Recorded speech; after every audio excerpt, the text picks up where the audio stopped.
Well, hello again. Let's talk about the 8th of the 12 threads that wind their way through my book. You can note all of those threads on Roman numeral page 18 in the preface to the 4th edition. You know that I shy away from grand philosophical platitudes. I clearly state in the front matter of my book, the 2 prefaces in the introduction, and all through the book for that matter, that the secret to financial success and personal serenity is to take care of your physical world first. The mechanical stuff. And after you get that under control, the serenity part will spontaneously appear. In the real world, the opposite just doesn't work. But that's precisely what most self-improvement authors recommend. Get your head straight first. But in this reality, who can accomplish that?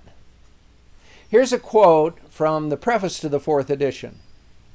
The key is to get your personal physical world, with all its boring and base considerations, straightened out first, so you'll have the time and energy to focus on what is beyond. End quote.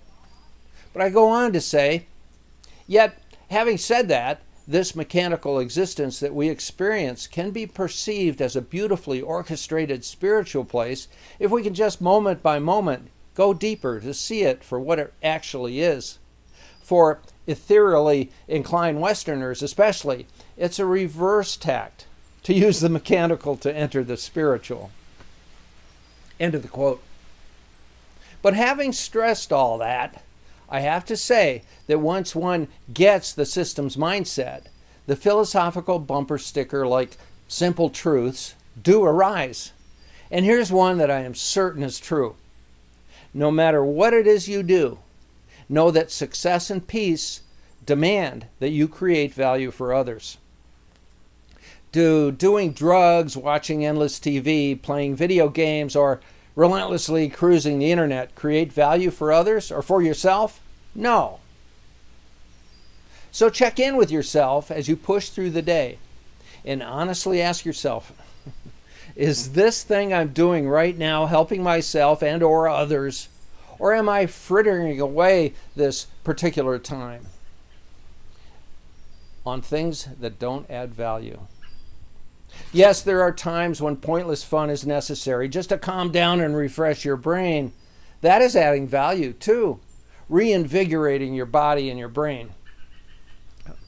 For instance, I crave the 2 or 3 times each week that I can put my 30-pound pack on my back and take my hounds out into our Kentucky backwoods to fast hike up and down the canyons. We do it for a couple of hours at a time. Good for my body, good for my brain, and for my wonderful dogs, Justy and Pearl. The other mind and attitude saver that I do, I read a lot. I have a social commentary political book right now that I can't put down.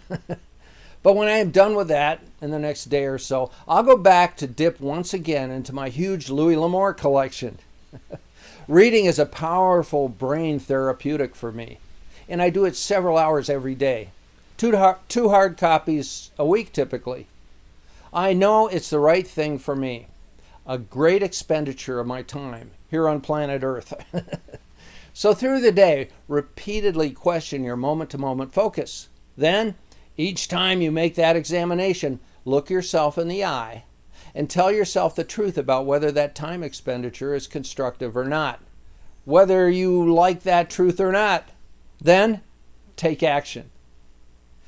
See you next time.